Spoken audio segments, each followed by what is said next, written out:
Bonjour les Verseaux, j'espère que vous allez bien. On va découvrir ensemble vos énergies pour le deuxième semestre 2024. Gardez bien à l'esprit, comme d'habitude, que ce sont des énergies générales, c'est comme une sorte de météo et vous seul décidez de ce que vous en faites. Donc prenez uniquement ce qui résonne pour vous dans ce tirage et le reste, vous laissez. Je vous invite également à consulter les vidéos de votre ascendant et des autres signes de votre thème astral pour compléter ces informations. Alors, ici, l'énergie qui va accompagner votre vie active, professionnelle, mais pas que, tout ce qui constitue votre quotidien et les activités dans votre quotidien.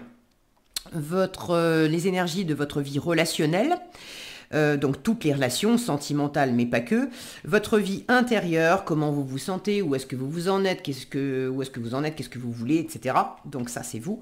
La force qui vous soutient, le challenge à relever, le conseil du tarot pour aborder ce second semestre et un message de votre ange gardien. Les jeux que j'utilise sont les mêmes en fait que le premier semestre. Ça fait une continuité. Le Gregory Scott Tarot pour une part et une carte du communiqué avec son ange gardien. Vous retrouvez également sous la vidéo le lien pour les guidances personnalisées si vous avez envie d'en faire une avec moi. Alors, on est parti, on y va. Le roi de denier, le 9 de coupe, la reine de coupe, 5 de bâton, le 7 de denier et la justice. Ok. Bon, bah c'est pas mal tout ça. C'est pas mal, c'est pas mal. Il y a de jolies énergies. C'est abondant, hein. C'est très abondant et très abondant et heureux dans la vie active comme dans la vie relationnelle. Intérieurement, vous êtes très proche de vos émotions, connectés, vous avez le cœur grand ouvert, envie d'aimer, envie d'être aimé, des choses à donner, de la compassion, de l'empathie, etc. Donc très proche de votre sensibilité. J'ai un joli équilibre là, j'ai un très joli équilibre et si difficulté il y avait, peut-être des conflits intérieurs, des tensions, des rivalités avec l'extérieur aussi, ça trouve vraisemblablement un équilibre. Il y a peut-être une décision qui est prise, en tout cas un alignement qui est trouvé.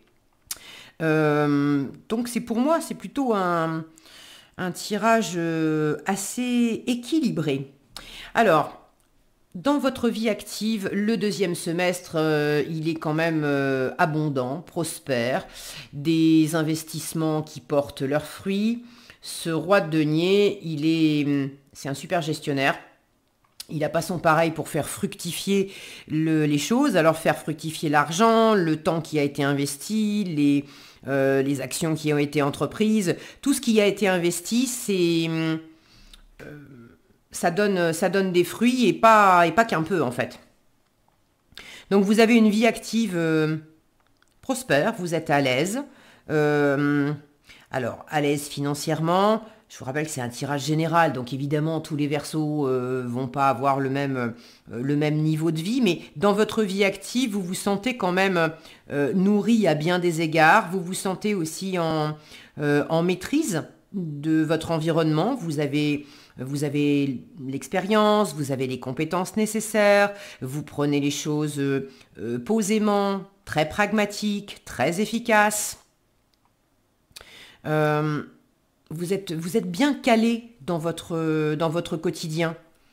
Il y a un environnement quand même que vous avez développé au fil du temps, que vous avez bâti, construit et qui vous donne cette sécurité, cette stabilité à vous et qui offre de la sécurité et de la stabilité à votre environnement. Alors ce roi de denier, si c'est pas vous, ça peut être aussi dans votre vie active la présence d'une personne ou d'une entreprise, on va dire d'une entité, je parle pas d'entités, mondes invisibles, etc., mais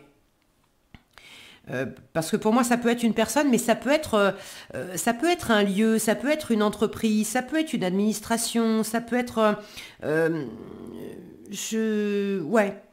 Donc entité, je sais pas si c'est le mot, je suis en train de chercher le mot, comment ça s'appelle, c'est pas ça. Dans les structures juridiques, en fait, il y a l'entreprise,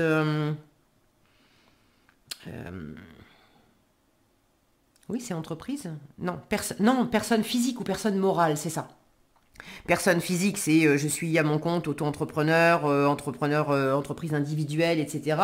Euh, il va y avoir oui, la personne physique l'entreprise avec des salariés, etc. peut être une entreprise. C'est ça, hein, c'est moral. Bon, bref, on va pas faire un cours là-dessus. Vous me direz dans les commentaires, je suis en train de m'emmêler les pinceaux, puis on s'en fout. Restons concentrés sur les tarots. Mais je pense que vous avez saisi la distinction. C'est pas forcément une personne, mais ça peut être une structure qui est très abondante et qui vous apporte aussi de la sécurité, de la stabilité, qui vous aide à gérer votre quotidien. Qui est dans de la générosité, dans de la bienveillance, dans du leadership, oui, quelque chose ou quelqu'un qui vous offre un environnement très posé, très stable, prospère et sécure. Donc ça, c'est chouette. Dans votre vie relationnelle, un 9 de coupe. Alors là aussi, ça va très bien. Le 9 de coupe, c'est les vœux réalisés, c'est le plein bonheur, par soi-même, pour soi-même. Alors là, on a la représentation d'une femme enceinte donc qui porte un bébé et symboliquement, vous portez vos projets. Donc vous faites les choses pour vous, mais vous êtes bien entouré.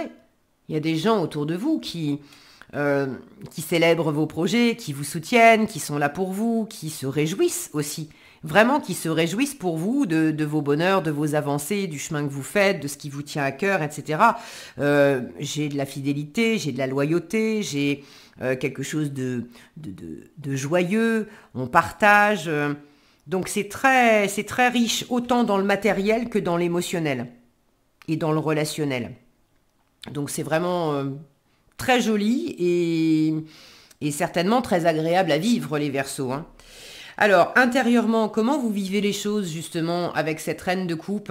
Ça va plutôt bien. Alors, j'ai une grande ouverture de cœur. J'ai cette femme qui est en train de prendre soin de cet homme blessé. Alors là, c'est votre part plus intuitive.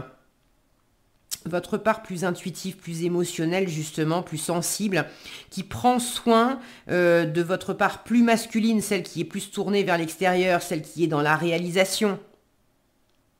J'ai un joli équilibre, hein. Là j'ai le masculin abouti, et ici j'ai la représentation du féminin.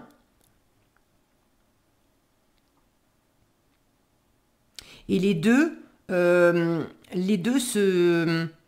s'alimentent, se complètent, se ressourcent l'un l'autre. Et là, en l'occurrence, c'est davantage le féminin qui apporte des choses, parce que le masculin, bon là il est représenté blessé, mais il est possible que vous ayez beaucoup donné. Alors beaucoup donné, oui peut-être donné en termes de générosité, mais beaucoup donné, beaucoup fait d'efforts, je veux dire, beaucoup engagé d'action, beaucoup donné de votre personne, beaucoup agi dans la matière. Vous avez peut-être été très occupé, très sollicité, très investi, etc. Alors oui, ça a apporté ses fruits, mais il y a peut-être une notion aussi de fatigue et que ça n'a pas été simple tous les jours. On le voit avec ce 5 de bâton en force. C'est ce que vous êtes en train de dépasser. Il y avait sans doute des conflits intérieurs, peut-être entre votre masculin et votre féminin, mais en tout cas, il y avait des tiraillements intérieurs. Il y avait possiblement de la rivalité, de la compétition, des choses qui n'étaient pas fluides non plus avec l'environnement. Alors, ça ne veut pas dire avec le 5 de bâton qu'on est dans des disputes profondes où c'est la guerre, etc. Ça peut être une émulation, une stimulation avec des gens de notre famille, avec des amis, avec des collègues, bon, avec des gens de notre entourage qui nous aiment bien, qu'on aime bien, avec lesquels on a des projets en commun, on a des choses en commun, on construit des choses ensemble, on travaille ensemble, on fait des choses ensemble, mais on n'est pas toujours sur la même longueur d'onde sur qui fait quoi et quand et comment, et puis des fois on va être 2 ou 3 à vouloir exactement la même chose, mais il y a de la place que pour un, on peut pas faire...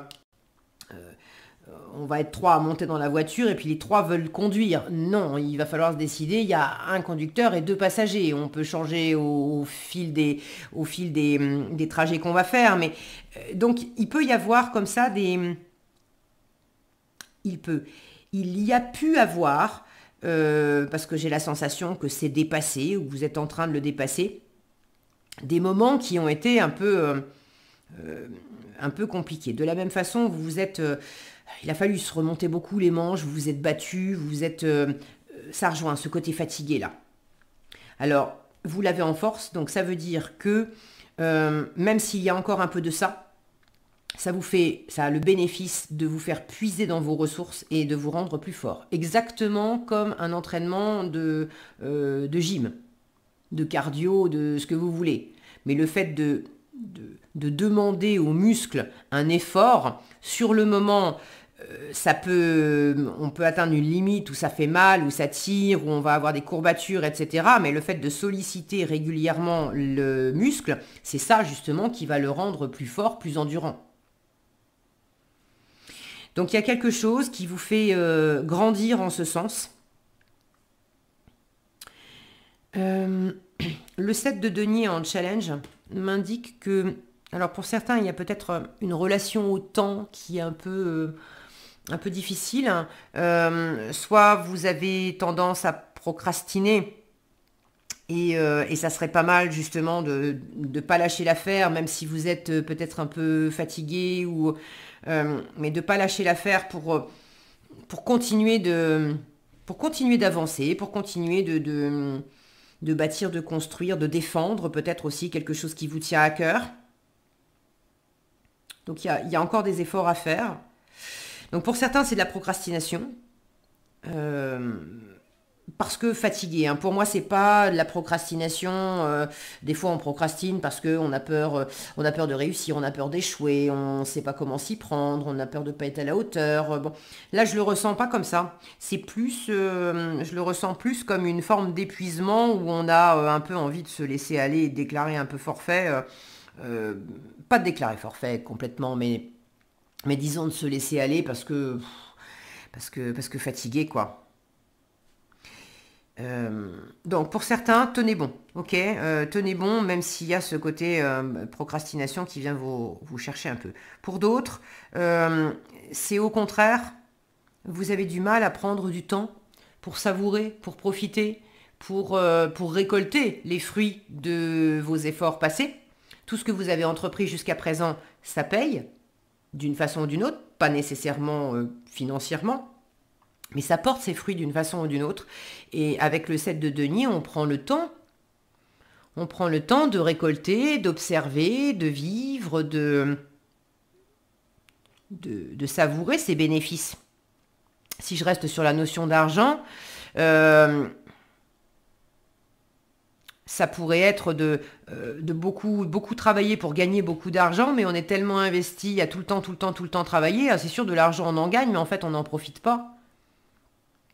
On n'en profite pas, on ne le dépense pas, on ne le partage pas avec les autres, on n'a jamais le temps d'être en vacances, on ne se fait même pas un week-end, on n'a même pas le temps de se faire un bon petit resto, on n'en profite pas. Donc,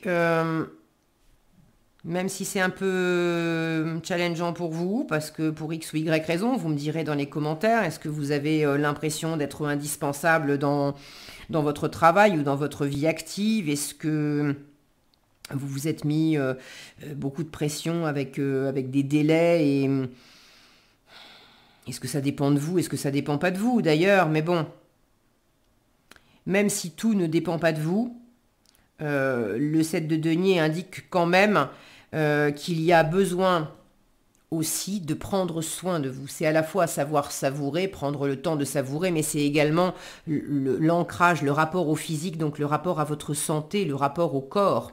Ici, on a un homme qui est fatigué, un homme qui est blessé. Symboliquement, la partie masculine étant celle qui bâtit, qui construit, qui agit, etc. Donc, faire, c'est bien, mais trop faire au point d'être usé et de manquer de sommeil, de mal s'alimenter, de perdre de son ancrage, de perdre l'instant présent aussi. Je vous ai parlé de savourer, mais c'est aussi de rester ancré dans l'instant présent et de vivre chaque journée, chaque heure de la journée, chaque minute de la journée, l'une après l'autre, dans ce qu'elles apportent, y compris en travaillant ou en partageant avec les autres. Mais c'est pas de faire des choses en ayant toujours... on est tous super spécialistes de ça. je me lève le matin, on se lève le matin, on pourrait être simplement dans la présence de je suis en train de me réveiller, je m'étire, je sens mon corps, je sors de mon lit, je vais aller faire ma toilette, je prends une douche en conscience, je sens l'eau sur ma peau, je remercie cette eau de me nettoyer, de me purifier, je suis vraiment là en train de prendre ma douche. Non, souvent qu'est-ce qu'on fait? On est sous la douche, on n'est pas sous la douche en fait, on est sous la douche machinalement, mais on est déjà 1 heure plus tard, 2 heures plus tard, 5 heures plus tard, il faut que j'appelle un tel et puis il faudra que je passe au pressing récupérer ça, ne pas oublier de marquer ça sur la liste des courses, si je le fais pas tout de suite en sortant de la salle de bain, je sens que je vais encore oublier, et puis il y a machin qui va me demander tel truc et il m'énerve lui, et on est parti, on n'est pas là en fait, on n'est pas là. Donc ça, je sens que c'est quelque chose qui a... Alors du mental, sans doute, qui a pris de la place, mais il y a quelque chose qui vous a usé et qui vous a peut-être aussi un peu tué par le passé. C'est pas un résultat, ça, hein, c'est un conseil, d'accord? Donc pour moi, le conseil, c'est observe ce qui t'a tué par le passé, observe ce qui t'a fatigué, observe ce qui a été toxique pour toi. Tu observes que t'étais trop dans ta tête et t'étais pas assez dans l'ici et le maintenant. Est-ce que tu observes que tu t'es mal nourri pendant un moment, que tu as pas assez dormi pendant un moment, que tu as voulu trop en faire et que tu prenais pas de pause? Est-ce que tu observes que tu as trop bataillé avec certaines personnes et tu as oublié d'en profiter avec elles? Qu'est-ce que vous observez en fait? Mais c'est le conseil qu'on vous donne. Prends tes responsabilités et du discernement, observe, pèse, cherche l'équilibre en toi. Qu'est-ce qui est aligné en toi? Qu'est-ce qui est équilibré entre toi et les autres? Qu'est-ce qui est équilibré entre le faire et l'être? Qu'est-ce qui est équilibré entre la vie intérieure et la vie extérieure? Qu'est-ce qui est équilibré entre la tête et le cœur? Mais on vous conseille de rechercher cet équilibre et d'identifier ce qui était potentiellement toxique, en tout cas usant, c'est certain, pour pas que ça se reproduise. Quelque chose à guérir, ok?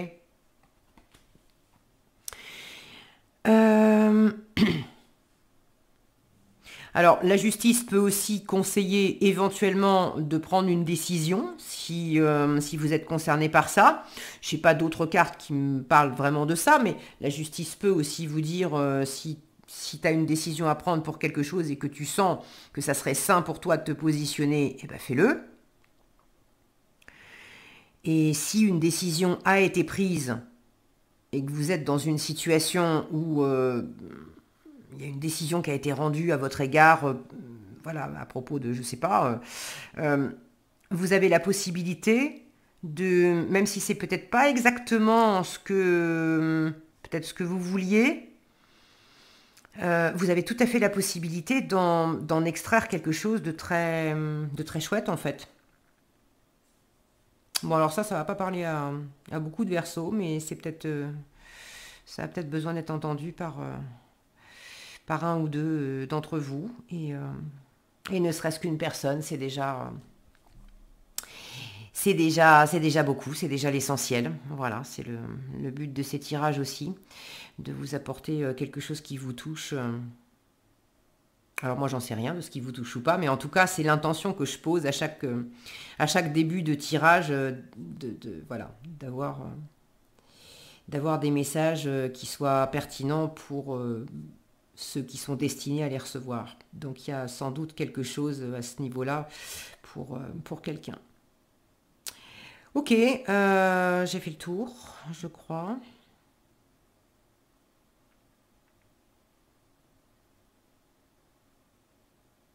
S'il y a une forme d'opposition dans je ne sais pas quel registre, parce que relationnellement ça va bien, dans la vie active ça va bien aussi, bon, mais s'il y avait besoin de mettre les points sur les i, les barres sur les t, de ne pas vous laisser faire, la justice aussi invite elle sait mettre l'émotionnel de côté, la justice, pour garder la tête froide et puis dire ce qu'il y a à dire, faire ce qu'il y a à faire et trancher si besoin. Ok, allez, le conseil. Votre ange gardien vous dit « Je suis ton confident. Je suis avec toi à tout moment. Tu peux te confier à moi avec simplicité, dans tes mots. Je vais te comprendre sans te juger. Rien ne me rend plus heureux que d'entendre ta voix, de savoir que tu as besoin de moi. Je sais exactement ce que tu vis et ce que tu ressens. Ne garde pas tes soucis et tes joies à l'intérieur de toi. Parle-moi, je suis là. » Ça me fait écho à cette reine de coupe, d'être en soin de soi et en soin de soi à travers vos guides, vos anges.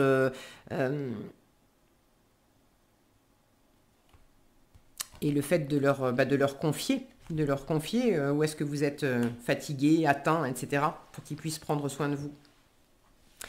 Voilà ce que j'avais pour vous les Verseaux, j'espère que cette vidéo vous sera utile. Si elle vous a plu, je vous invite à la liker, la partager, la commenter. Et pour être averti quand je publie de nouvelles vidéos, il suffit de vous abonner et d'activer la cloche des notifications. Prenez bien soin de vous, passez un excellent semestre et je vous dis à bientôt dans un prochain tirage.